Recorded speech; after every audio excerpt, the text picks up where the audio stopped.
journey down the rabbit hole of rock and roll's past, present, and future. It's Barstool Rockers with your hosts, Jim Finn and Dan Michaels. So you saw the story about Jason Bonham talking about the cocaine when he was a kid, right? The whole Jimmy Page thing? Yeah. Now have you seen the latest of it? Well, he retracted his comments, Yeah, he says right? it was a lie. Yeah. So what do you think? Is it a lie, or is it more of an effort to keep peace within the family? Spin doctoring? Yeah, I have to wonder. You know, those stories are, there are many, many stories like that in the world of rock and roll. Yeah, and then oddly, they all change eventually. And, you know, there's a ton of stories, I mean, with bands like Zeppelin, with bands like Pink Floyd, just legendary stories out there. And the Eagles, there's another band with a ton of stories, the fights between Fry and Felder and all that kind of stuff. And now that Glenn's passed, I wonder if there'll come a time when Don Felder heads back into the flock, so to speak. I wonder. I don't know. I know there's still some issues between Mr. Felder and some of the other boys. I can only imagine. There's a lot of creativity there. Oh. And, you know, my one of my favorite lines to lean on, with chemistry comes combustion. Yep. Mr. Don Felder, welcome to Barstool Rocker. Hey, Jim and Dan, how you guys doing in New Clare, Wisconsin? The new album, American Rock and Roll. You're keeping the spirit of rock and roll alive for us, Don. Yeah, you know, it was a lot of fun to invite all my friends in that I've been developing relationships and playing music with for charity events and touring with over all the years that I've been in the business. I just had a rock and roll party in my studio and had so much fun telling jokes and laughing and playing guitar parts and singing and putting this all together. It was just a ball doing that. I really enjoyed it. And who else is going to play alongside Don Felder but the best of the best? Now, the guest musicians on this album include Sammy Hagar. You have Slash on there, Peter Frampton. Now, did you have all of these guys in mind to collaborate with when you first started out with this album? No, as I continued to write songs for the record, I kept getting thoughts and flashes of what musicians I know would be appropriate for that track. Like on the title track, American Rock and Roll, Mick Fleetwood, when he plays drums, sounds like the early 70s. It's just his feel. It's so identifiable that it's like a vocalist when you hear the voice. When you hear his drums, you go, that's Mick Fleetwood. Very identifiable. And so on the song American Rock and Roll, I wanted to start back at 69 at Woodstock and let it progress lyrically and musically through the track until we got to the end. Now, halfway through, Chad Smith from the Chili Peppers comes in and starts playing, and it just steps up like a bull on steroids when Chad starts playing, and it really shifts musically from a feel of the 70s with Mick playing into a feel of the 80s and 90s with Chad playing. Slash lives right down the street from me, and I actually had a verse in there about Guns N' Roses and Slash and Rose. And I thought, well, I'll get Slash to come in and play a few licks on that verse. He came up the next day and we plugged in, and by the time we were done, he and I had played on the whole record together. So it just kind of came together in a very kind of unscripted, organic way. A lot of people that I invited on this record that I had known and toured with, like Sammy Hagar, Joe Satriani's an incredible guitar player. He and Sammy play on this song called Rock You, which is like a stadium anthem kind of song. Bob Weir was in town that time and came in and sang on the chorus of that from the Grateful Dead. But all of these instruments and all these people that were on this record were all influenced back from the people that played at Woodstock. You know, Peter Frampton, Alec Lifeson, Richie Sambora, Mick Fleetwood, David Page. All these people were impacted by that original musical explosion in 1969, and it was appropriate for me to have the original guys play on it and then also have the people play on the album that had been affected and impacted and influenced by this original rock and roll events. You talk about influence and inspiration. Now, you are a long-standing member of the Rock and Roll Hall of Fame, of course, being inducted with the Eagles back in 1998. You were inaugurated into the Musicians Hall of Fame in Nashville. And during your years with the Eagles, you helped sell over 150 million albums to date. What inspires Don Felder? Well, I would question those numbers because it's not reflected in my royalties from the record company, that number. I wonder how that happens. Anyway, I never started out playing music with any of that in mind, being a platinum selling artist or Grammys or any of that stuff. I just fell in love with playing music when I was 10 years old, and it drove me and my passion for music through all the years of starving on the streets of New York and working in studios in Boston and moving to California, not knowing but one person in the entire state, and just pursuing my love and passion for music. And I think that has really led me to where I am today, being able to write, record, play, tour. And I don't do it for the money. I don't do it for the fame. I don't do it for the accolades. I just love to play. Yeah.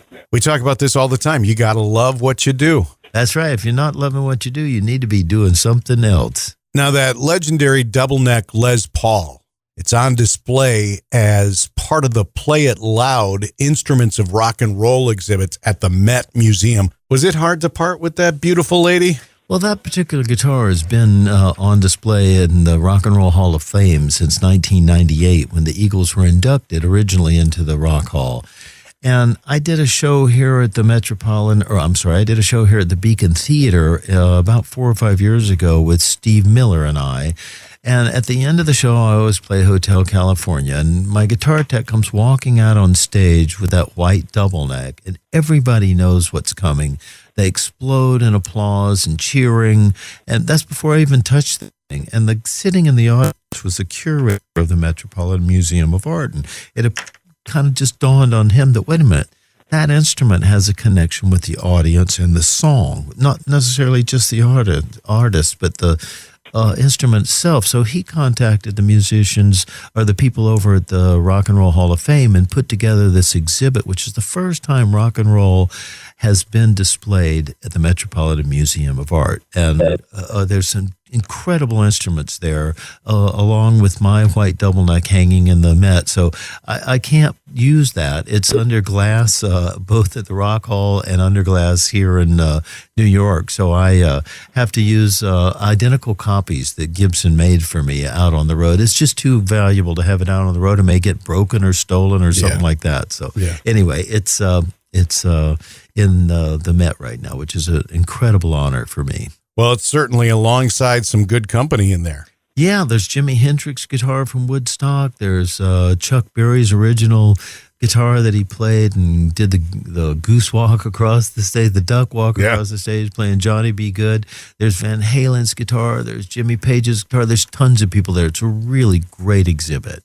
We're talking with Mr. Don Felder. He has a new album. It's called American Rock and Roll. Don has taken this album out to perform live, going out on a worldwide tour.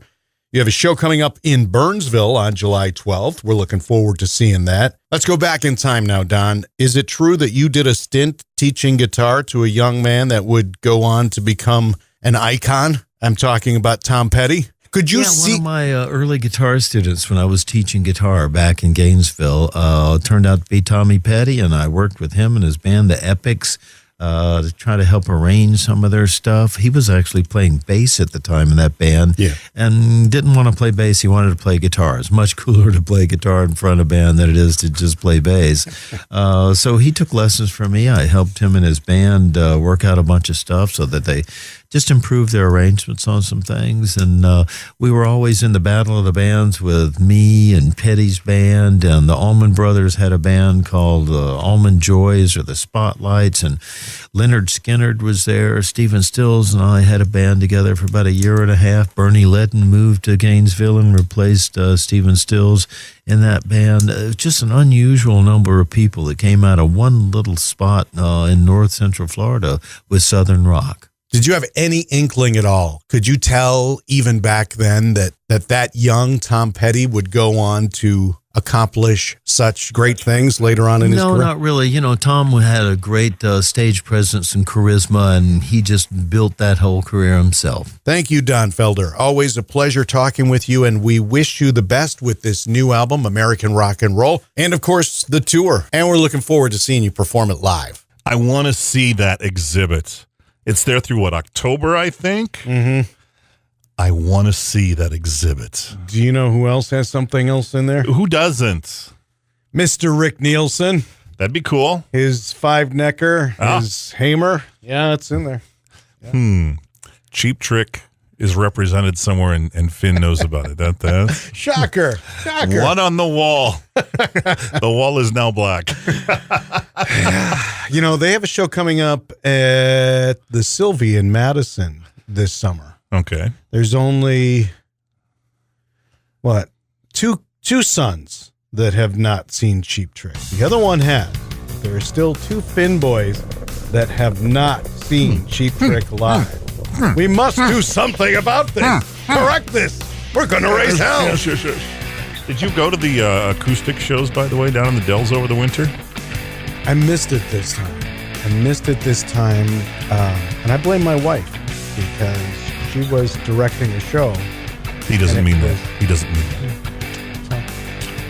So what was your biggest takeaway from the Felder interview?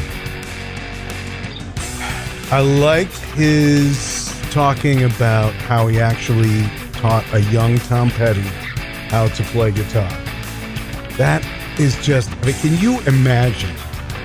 So it's a young Don Felder teaching a young Tom Petty how to play guitar. And I'm pretty sure that Don learned how to play slide guitar from Dwayne Allman. So the circle remains unbroken. The circle will remain unbroken, my friend. Thanks to everybody for tuning in today. Of course, as always, you can catch the podcast at barstoolrockers.com, where we have all sorts of ways you can subscribe to us, including on iTunes, where we do appreciate if you rate or review the podcast. You can also catch it on Spotify, another very handy place, and of course, the iHeartRadio app. Our goal is to try to sustain this thing. I don't know if we'll be able to, but it's what it is. We continue to do interviews. Yes, and it's a lot of fun. It's more fun these days than I think, because we can do it at work.